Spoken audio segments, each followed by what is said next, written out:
పిల్లలు చాలా ఇష్టంగా తినే simple and tasty egg fried rice చేస్తున్నాను. పిల్లలకైతే లంచ్ బాక్స్‌లోను, మనం ఏ కర్రీ చేయనప్పుడు డిన్నర్‌గా కూడా ఈ రైస్ చాలా ఉపయోగపడుతుంది.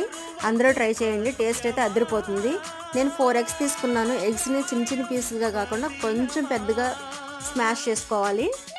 ఆయిల్ వేడెక్కిన తర్వాత జీరా, ఆవాలు, జీడిపప్పు, ఆనియన్స్ వేగిన తర్వాత మిర్చి కూడా వేసి వేపుకోవాలి.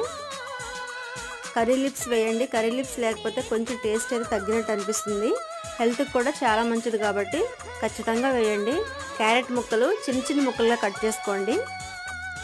పిల్లలు వీటిని చూసి చాలా ఇష్టంగా తింటారండి. ఎవరైనా అన్నీ హెల్తీయే ఉంటాయి కాబట్టి చాలా ఇష్టంగా తింటారు. క్యాప్సికమ్ వేసుకున్నాను. రుచికి సరిపడినంత సాల్టు, కారము, పసుపు.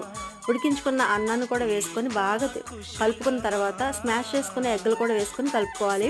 కొంచెం గరం మసాలా, ఒక నిమ్మకాయ పిండండి. టేస్ట్ అయితే అదిరిపోతుంది.